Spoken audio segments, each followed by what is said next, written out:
Good morning. My name is Matthew Katlabowski, and I'm with Educational Testing Service. I work for the GRE Client Relations team, and I'm here today to present on more opportunities for success with the GRE Revised General Test. Again, thank you for giving up your time today to participate, and please, during the presentation, feel free to ask or type in any questions. I'll be more than happy to read them to the group and to respond accordingly. Again, let's get started. And again, please feel free at any time to type in your questions. Okay, what we're going to cover today is we're going to talk about the GRE testing program as a whole. We're going to move into GRE Test at a glance. We're going to talk about the overview of the test itself, which includes the content and structure of the test, and scores and score reporting. We're going to then move into GRE test preparation materials, which I'm sure you'll find very useful. And lastly, we'll move into test taking strategies and talk about some additional added value items that you may not be aware of. In terms of the tests, there actually are two GRE tests. There's the GRE Revised General Test, which you're probably more familiar with, and then there's also the Subject Test.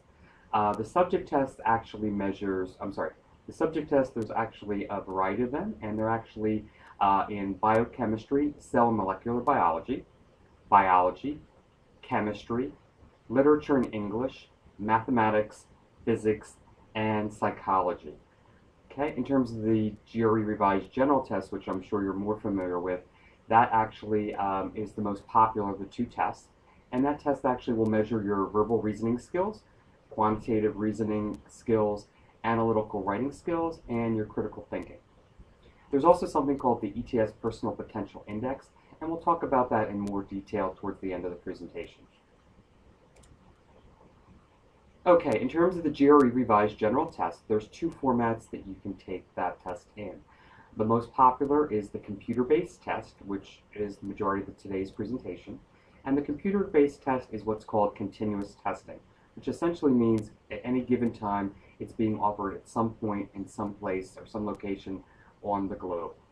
The test itself is worldwide, $185, and the test length is 3 hours and 45 minutes.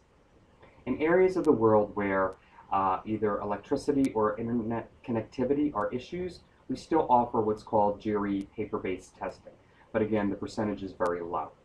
Paper-based testing is only offered 3 times a year, and please note those testing dates are in October, November, and February.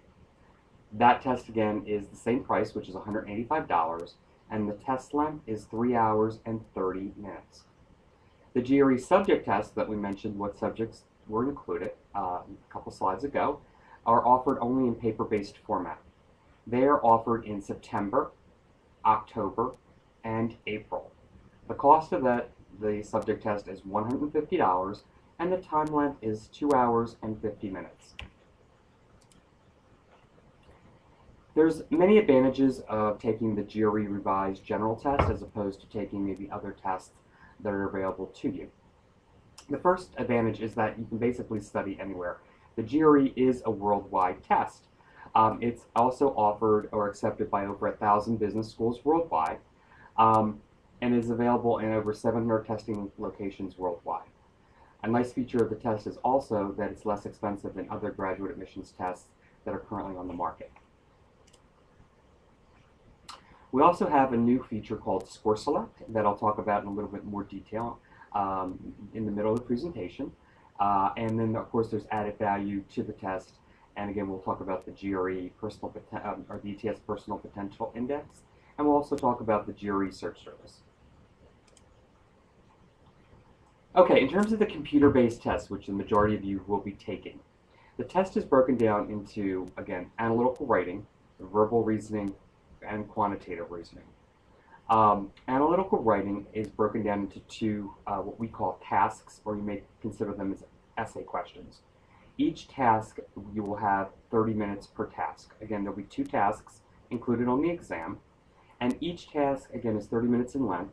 The first task will be what's called it will require you to analyze an issue, okay? And the second will be to analyze an argument.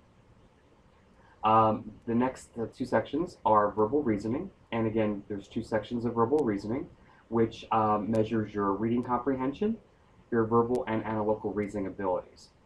Those sections are each 30 minutes in length, and there's 20 questions per section. Okay, so I'm going to ask a question of the group. If you have 30 minutes and there's 20 questions per section, what does that mean? Any answers? No. Okay. Basically what that means is you have a little over 1 minute per question. Okay? So one tip I'm going to give you right now before we move into the tips is really practice in terms of your speed. The more you practice, the better you're going to do. So again, 1 minute per, or a little over 1 minute per question is not a normal testing environment. So the only way to get your speed up and your accuracy is to really practice, with our test prep materials. Okay. We also have the quantitative reasoning section, and again, we have two sections of quantitative reasoning. Each section is 35 minutes in length. Okay. And again, there are 20 questions per section. They give you a little bit more time, again, due to the computations that you'll need to do in those particular sections. There's also an unscored section, which is not identified. So you may have an extra verbal, you may have an extra quantitative. Again, do your best on all sections. There's also a research section. The research section is identified as a research section. Again, it will not count towards your score, just like the unscored section. But again, as a courtesy, we'd ask if you could do it. We greatly appreciate it, and thank you in advance. Okay, the test as a whole will include what we call text-based questions, real-life scenarios, essentially word problems, which include data interpretation questions, questions that are going to ask you to highlight a relevant sentence within a reading passage to answer a question, questions that are going to have more than one answer, and in those types of questions you will need to get all blanks or all answers correct to get credit for the question. There is no partial question or partial credit on the GRE. And there's lastly questions that are going to have you, and you'll see in one of the examples, questions that are going to ask you to enter a numerical answer. So you're not going to be given the actual answers. You're going to see a text box, and you're going to have to do the computations on your own. Okay, within the computer-based GRE, Revised General Test, again, with the verbal reasoning and quantitative reasoning section, the computer is going to select the second section of the measure based on your performance of the first section. What that essentially means is your first verbal and your first quantitative sections are all going to be, you're all going to be starting on the same playing field, okay? Which means you're going to have some relatively easy questions, some moderately difficult questions, and some challenging questions. So everybody starts on the same playing field with respect to your first verbal and your first quantitative section. How well you do on the first verbal and the first quantitative section will determine the difficulty level of your next verbal and your next quantitative section. So that's what that first bullet essentially means. Okay? Within each section that you are given, all questions contribute equally to your final score. And again, both sections are important since your final score that you're going to receive on each measure is based on the total number of correct answers and the difficulty level of the questions themselves. Okay, with respect to breaks, there is one 10-minute break, and again, we're talking about the computer-based GRE Revised General Test. There is one 10-minute break after the third section of the computer-based test, and 1 minute breaks between other test sections, okay? So essentially, you do not have a lot of downtime during this exam, so please plan your time accordingly. Scratch paper is provided within the testing center, so you cannot bring your own, but you will be able to get that from the test center administrator, and you may want to replenish, again, that paper during your scheduled breaks, okay? Remember that the timer on the computer will not stop, which means if you do an unscheduled break, it will cut into your testing time and may reflect, negatively upon your score. So really plan your time accordingly. For those of you that are taking the paper-based version of the GRE Revised General Test, there will be a 10-minute break following the analytical writing section of the exam. Okay, with respect to the new test, or the Revised General Test, It is a friendlier test, and when we see friendlier, we mean friendlier from a test-taking perspective. With the new test, it's a more natural test-taking experience, but just like when you're in a classroom environment, you can change your answers. You can mark questions on the computer and skip them and go back if time permits. And what's nice about the new version of the test is you can navigate freely within the section itself. Again, calculators are provided. It will be an on-screen calculator for those of you taking the computer-based test, and that calculator is only available during the quantitative sections of the exam. For those of you that are taking the paper-based format of the test, you will be provided a calculator from the test center administrator. Okay, as I mentioned earlier, this is an example of one of our quantitative reasoning questions. And again, this is a text-based question where you need to answer the numerical answer, so you will be given a text box. As you can see, that is the calculator that you'll be provided. It is an on-screen calculator. So again, really practice when you do your prep or your test prep to get familiar with the calculator itself. It's not a handheld calculator, again, unless you're taking the paper-based format. With the calculator, again, as you can see in the example, the answer is provided. However, at the bottom of the calculator, you'll see a button that says Transfer Display. You need to hit that button or select that button to transfer that answer into the text box, okay? And we'll talk about this later, but if you do not need to use the calculator, don't, because again, you want to save as much time as you can to do the calculation. So if that question that's in front of you, the answer is very obvious, let's say, you could just click in the text box itself and enter the answer, which is 33. Within that screenshot, you can also see the navigation buttons at the top. You see the backwards and next button that will enable you to move backwards and forwards in the exam. The help feature we encourage you to get familiar with, again, prior to taking the exam. The calculator button, again, would only be active during the quantitative reasoning sections. The mark button is when you want to mark a question again for further review. Again, only while that question or that section is still available. The review feature, again, will allow or enable you to see the questions that you've answered to make sure that you have answered them all, or to see if you have any marked, again, to come back to possibly review that question at a later time while you're still in that section. Exiting the section will enable you to leave that particular section, and of course, quitting the test as well. Again, I encourage you to get familiar with the test, and we'll talk about the resources that you have available to you right now. With respect to the score scales on the Giri Revised General Test, they are on a 130 to a 170 score scale, okay? And that's in 1-point increments. And that's for your verbal reasoning and your quantitative reasoning scores. So you're actually going to get a quantitative reasoning score, a verbal reasoning score, and each of those scores will be between 130 and 170. You're also going to get an analytical writing score, and that score scale is 0 through 6 in half-point increments. So when you do get your score reports, you're going to actually have 3 scores that will be available to you. With respect to the scoring of the verbal reasoning and quantitative reasoning sections of the test, I'm actually going to read these slides since they are very detailed. Your scores within the verbal reasoning and quantitative reasoning sections on each measure are based on both sections of the measure and consider the number of right answers as well as the level of difficulty of the questions. For each measure, a raw score is computed.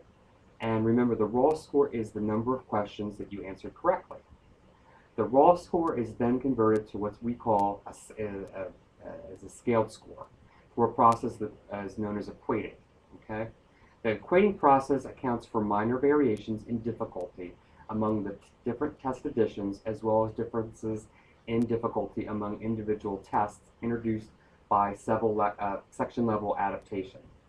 A given scaled score reflects the same level of performance regardless of which section was selected and when the test was taken. So I know it's very heavy, but that's basically how your verbal reasoning and your quantitative reasoning scores are derived. With respect to the analytical writing section, it's a little bit different. Each essay is actually scored by a human reader using a 6-point holistic scale, and that score is based on the overall quality of your essay in response to the assigned task. Each essay is then reviewed by a program that we have at ETS called eRater, which is essentially a scoring engine. or a computerized scoring engine. And that's used to actually monitor the human rater. So what we essentially do is make sure that the human rater and E-rater are in balance. So if the E-rater evaluation and the human score agree, the human score is used as your final score. If they disagree by a certain number, the response is then scored by a second human, and this final score is the average of the two human scores. The final scores on each essay are then averaged and rounded up to the nearest half-point interval. And a single score, again, is reported for your analytical writing measure when you receive your score report. Okay, at the end of the test, you're going to have the opportunity to what's called cancel your scores. Because of Score Select that we're going to talk about in a couple minutes or in more detail, I would discourage you from canceling your scores. Because now there's no longer what's called a reportable history. Again, unless there's a certain reason, such as maybe you only started the test and then you had a health issue and had to leave the testing center, there's really no other scenario that I can think of why you would need to cancel your scores. So when they ask you to cancel them, I would select the option that says no. And again, we're going to talk about why in a few minutes. Okay, if you select to report your scores, you will view your unofficial scores on the screen, and then those scores will become what's called a part of your reportable history. Remember that the GRE revised general test scores and subject test scores are valid for 5 years. Okay, again, you may not be aware of this, but last year we introduced something called Score Select. And Score Select lets you decide what scores you report to the institutions that you would like to send your GRE scores to. Now you have the opportunity to send the scores that you feel reflect your best, or your personal reflection or your ability. You have two options. Okay, option number one is on test day. Okay, on test day, you have the opportunity to send your most recent scores, and that's the scores that you're currently taking that exam for, or you have the option of what's called all. And all scores are, let's say if you took the test 2 times prior, you would select all, and that would send all 3 administrations, again, to the schools that you designate. This is done, again, at the test center. If you're taking the paper-based version, again, you will do you will select your options during the registration process. Okay. After the test day, you have another option, and that option is the any option. When we see any, we mean the entire administration. So let's say you did take the test 3 times. Let's say you'd only like to send your first administration and your most recent administration. So that would be the any option, and you would select, again, your first administration and your last administration. Okay. Remember, score reports are $25 per report. However, when you take the exam, you do get 4 free score reports and a 5th score report if you'd like to send an additional score report to your attending institution. Okay. If you do it after the test, such as the slide that's in front of you, then it's $25 per report. So it's in your best interest to select your tests or your score reports and send them, again, before you leave that testing center. Okay, again, with Score Select, you never have to feel that you need to send all your reports. So again, you can select administrations that you feel reflect your personal best or your personal abilities. With respect to retests, we have a new policy that you may not be aware of. You actually, if you're taking the computer-based GRE revised general test, you can take the test every 21 days, up to 5 times per year within any continuous rolling 12-month period. With respect to the paper-based version of the GRE revised general test, you have the option of taking it as often as they are offered, which essentially is 3 times per year. Okay, with respect to score reporting, you're going to get an email to your GRE account enabling you or informing you that your scores are available for review or for view. It usually takes 10 to 15 days after your test administration to get your scores. So if you are going to be applying to grad school and the school that you're applying to has a particular deadline date, keep that in mind because the scores themselves, again, will take 10 to 15 days to be scored or to be received. And again, 10 to 15 days after the test for the institutions that you select to receive those score reports. So keep that in mind. Okay. Okay, with respect to test preparation materials, ETS's biggest kept secret is the fact that we do provide free test preparation materials. Those materials are the first one I encourage you all to utilize is PowerPrep 2 software. And it's actually now available not only for PCs but also for Macs. So those of you that use a Mac computer can now download the software as well. The PowerPrep 2 software is an actual simulation of the test. So it's not the actual test you're going to be taking on testing day with respect to the questions, but everything else is the same. So the more you take that exam or the more you practice, the better you're going to do. We also provide a free practice book for the paper-based GRE revised general test, and that's the second edition. There's also math review and math conventions. Again, all those materials or resources are free, so please feel free to use them and take advantage of those materials.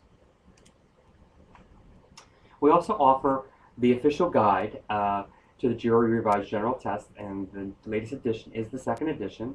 It is available through our publisher, which is McGraw-Hill, and you also see the ETS logo. ETS logo basically certifies that that's an official or approved, ETS approved copy. There are a lot of other books out there, but this is actually the official guide that we support. We actually give the content or the contents to the publisher. Again, ETS is a testing organization. We're not a publisher, so we give that material to the publisher and they publish it on our behalf. The official guide actually includes 2 full-length practice tests, hundreds of actual questions, test questions from actual exams. There's sample analytical writing topics and, again, responses with reader commentary. It is available in paperback and ebook format and also includes the PowerPrep 2 software that we talked about in the last slide. And you should be able to get that in your bookstore on your college campuses, and it is available, again, on Amazon.com. Okay, if you're interested or you have an iPhone or an iPad, we actually just launched the Ets Giri Mobile App, and that again is available currently only on for iOS operating systems. There's a starter kit, which you see in front of you, and that's $4.99, and you can just search on your iPhone, and it is through a platform called GWiz. I know I had an issue when I first downloaded. I was uncertain if that was the ETS official or officially approved edition, and it is. So see GWiz, and again, it is the ETS official GRE guide is what you would search on your iPhone. There's also an additional plan that provides additional content, and that's available again at $19.99. There's also a Success Starter video series that we just started, and they were introduced this summer. There's actually currently 3 videos. The first one is the overview of the GRE revised general test. The second one is preparing for the GRE verbal reasoning measure, and the last one is preparing for the GRE quantitative reasoning measure. All 3 videos are available again for $7 each. There's also a service that we offer called Score It Now. If you're uncertain about your analytical writing abilities, I think it's a great service. I believe the cost of that is either $12 or $13. It enables you to write 2 GRE essays or analytical writing essays. We encourage you to do them timed, again 30 minutes per essay, to get a realistic response or score in terms of how well you write analytically. You're going to get immediate scoring with this service, and it's also going to provide you with feedback on how you can improve your analytical writing scores. When I visit college campuses and I speak with faculty, one issue they always have, or we discuss, is incoming freshmen and their ability to write effectively. So again, you may want to take advantage of this service. Okay, we're going to move into test taking strategies. And again, if anybody has any questions, I'd appreciate you typing them in the queue, and I'd be more than happy to review them with you. Okay, strategies for the verbal reasoning and quantitative reasoning measures. The first one is very very obvious, and that's take advantage of the GRE test paper preparation materials that ETS provides. Become familiar with the help section of the screen, as we pointed out in an earlier slide. Again, the more familiar you are with the help feature, the less downtime you're going to take during the actual exam. Work as rapidly as you can without being careless. And again, as we mentioned earlier, since no question carries any greater weight, don't spend extra time pondering if a question that's in front of you appears difficult or challenging. Again, move on to the next question and come back to that question that's in front of you or giving you difficulty if time permits. Okay, just like you would in a normal classroom environment, we encourage you, when you sit down in the testing center and you open up the first section, to really go through it just like you would in a classroom environment. So go through and answer the questions that you know, okay, or that seem the most obvious. So again, go through the section the first time, working rapidly, stopping only to answer those questions that you can answer with certainty, and marking those questions that require more thought or that you do not know the answer to. Again, go back and spend time answering those questions that you marked for further review if time permits. And again, if there's questions that you weren't quite certain on, and again, you mark them, again, go back and spend more time, if that section is still available, in trying to see if that answer was the correct answer. The question that I'm always asked when I do student presentations is it better to answer a question or leave it blank? The answer is, to maximize your scores, it is better to guess at a question than to leave it blank and not answer it at all. Okay, again, don't spend too much time on the review screen, again, because that is going to detract from your test taking time. And again, as I mentioned earlier, don't use the calculator just because it's available. If the question that's in front of you is very obvious and you know the answer, click in the box and just enter that answer or select the answer that's in front of you. Okay, with analytical writing, be attentive to time. Again, you have 2 essay questions that are going to be in front of you. Each section is 30 minutes. So again, you have a very limited amount of time to answer each question.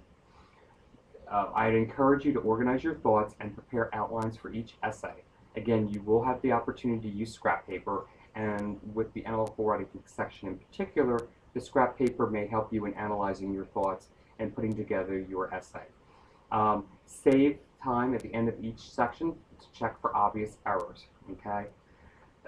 You will not receive points off your essay for initial, let's say, grammatical or spelling errors. However, if they are severe or if they are persistent, okay, the same spelling error reoccurs frequently throughout the essay, then you are going to lose points and it will be detracted from the overall effectiveness of your analytical writing score, and again, your score will be lower. So again, plan accordingly. We mentioned earlier about different added values the GRE provides, and we're going to move into the first one, which is called the ETS Personal Potential Index, or PPI. Essentially, there are what's called 6 core personal attributes or soft skills. These soft skills are important in any major or any college environment, whether it be graduate school or undergraduate school. And those soft skills are knowledge and creativity, communication, teamwork, resilience, planning and organization, and finally ethics and integrity. The way the system works is, again, there's no cost to it, so it is an $80 value that accompanies the GRE Revised General Test, and it is a service that is available to you. It is similar to a standardized process, let's say, standardizing, let's say, a letter of recommendation process. So it's very similar, but it doesn't replace the letter of reference or recommendation. You can select up to 5 evaluators, so possibly faculty members, administrators that you've worked with during your college years. If you're a non-traditional student, you might select an employer reference. But again, you have up to 5 evaluators that are going to evaluate you on each of those 5 core attributes. All that information is compiled along with possible narratives from those evaluators, and it's compiled into what's called the ETS PPI report, and you can submit that report along with your college application, again, to graduate school. So you can submit that along with your GRE scores. There are some institutions that require it, some that recommend it, and again, those that neither require it nor recommend it, you have the option of sending those reports to the institutions. There's also something called the Giri Search Service, and that actually enables you to provide a free profile about yourself to institutions. So institutions can actually search on you by, let's say, your self-reported your self-reported GPA, your GRE scores, or your GRE band scores, let's say location, your gender, possibly your current major or your intended graduate major. So there's a lot of different criteria that institutions can search on. But what's nice about it, it's kind of like a matching service that enables institutions to find you. And what's nice about it is it's used by graduate and business programs. And again, if you meet the admissions requirements, at least through the search service, institutions may send you information about their programs, about financial aid opportunities, and also possibly about scholarship and fellowship programs that we offer. So if you're not 100% certain where you're going to grad school, again, it may be an easy way for you to be recruited by prospective institutions. So I encourage you, again, there's no cost, but I encourage you when you're registering to sign up for the GRE Search Service. Okay, in terms of finding out all this information that we discussed today, again, College Week Live will have this posted, I believe, for 2 weeks online. But there's also the website that we offer. There's the ETS primary website, but we actually about almost 2 years ago developed a new student site called takethegre.com. It's a very user-friendly site, and I encourage you to visit that at any time. It actually will give you information about the exam that we discussed today. It's going to give you resources in terms of test preparation materials. It's going to enable you to register, okay? And we're also on Facebook. And the nice thing about Facebook is that you can ask questions at any time and interact with other GRE test takers worldwide.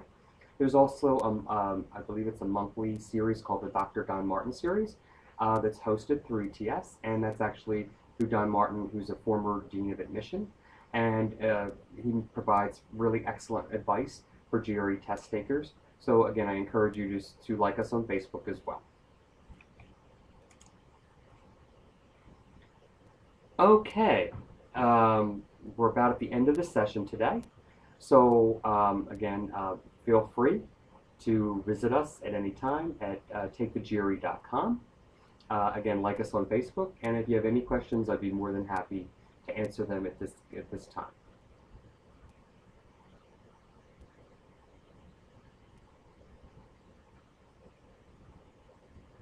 Okay. Somebody just asked a question whether they had the opportunity to select if they can do paper-based testing or computer-based testing. The answer to this is no. It's basically, again, it's determined by the area that you reside in. So based on the area that you live will determine, again, what test that you need to take. So again, you don't select that option. It's actually selected for you based upon when you start to register in the area that you're actually going to be testing in. Okay. Somebody asked another question, if they can skip a section, and the answer to that is we'd encourage you not to.